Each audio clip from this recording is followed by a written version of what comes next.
When the Glock 17 was invented, it quickly took the world by storm. Many people were at first a little adamant about what they referred to as the plastic gun, but ultimately the Glock 17 took off as being one might argue, if you look at the Glock pistol as a whole, the #1 police and military sidearm on the planet by far.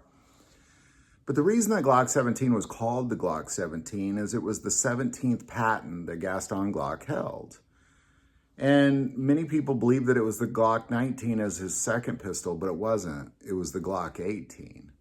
The Glock 18 was the 18th patent that Gaston Glock held. And all he really did was take the Glock 17, put a selector switch on it, and make it fully automatic. Now, of course, the Glock 18 is a handgun that is really only purchased by military and police around this world, and many police do not carry the Glock 18. It's pretty rare, and it has a selector switch on it. Now, I bring up the Glock 18 because what the Glock 18 did was it showed the world that the Glock pistol can be made fully automatic fairly easily.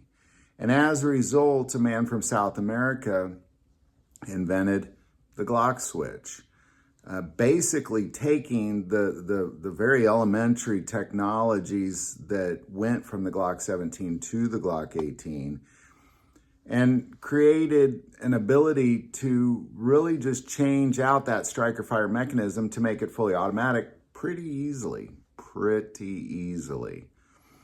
Now, I bring this up because I believe that what we're going to see is that we're going to see the fall of the modern Glock pistol.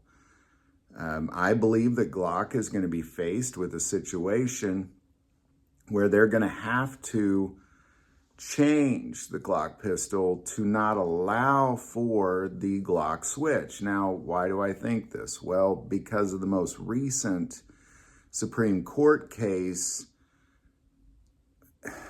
They won't decide on this next case as far as really the concept of ghost guns is really what it's about, but it gives a wider reaching realm that will allow organizations like the ATF to say that Glock knows that these guns can be changed, yet they continue to make them. And that's going to really create a lot of lawsuits for Glock.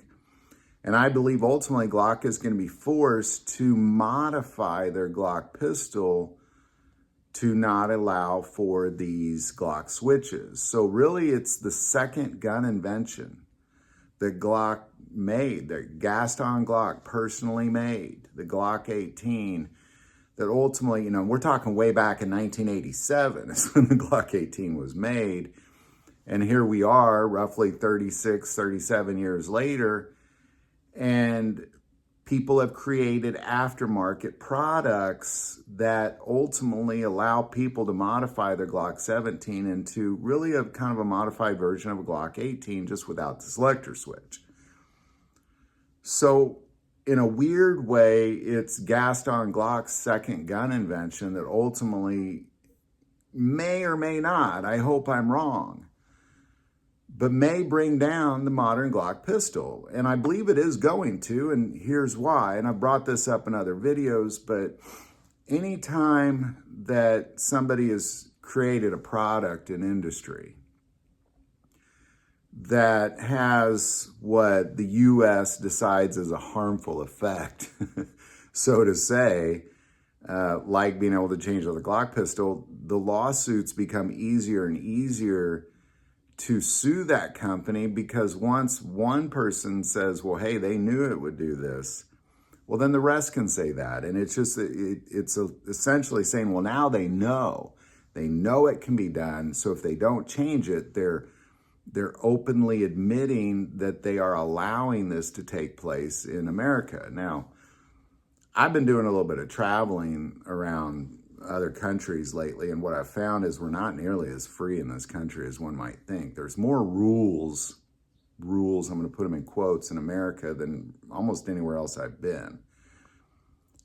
We're probably less free than most countries on the planet because there's so many darn rules and laws that are placed on us because they think we're idiots and we can't seem to walk or put on our clothes without the government helping us.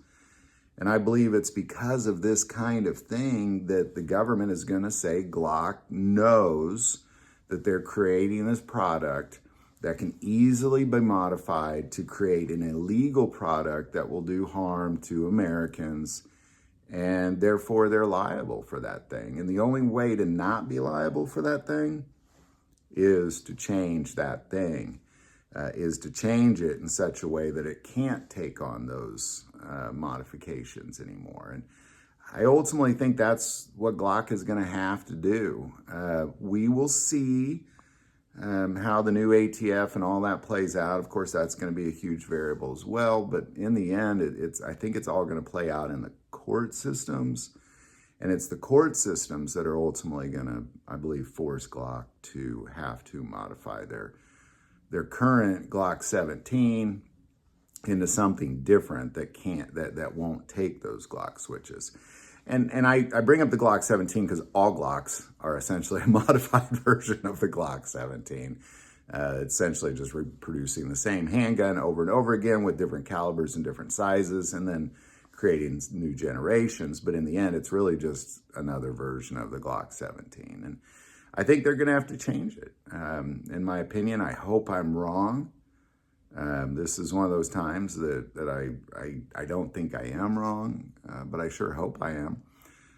But in the end, I think it's that Gaston Glock's second gun invention, the Glock 18, that really generated these ideas of being able to make modifications to the current Glock pistol to be able to be more like the Glock 18, just minus the selector switch. So there you go. You know, again, I hope I'm wrong.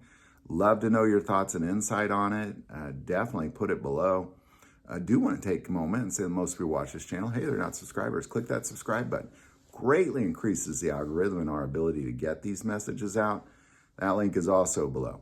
But the most important part of this channel, we take prayer requests. So please don't ever, ever hesitate to send that in.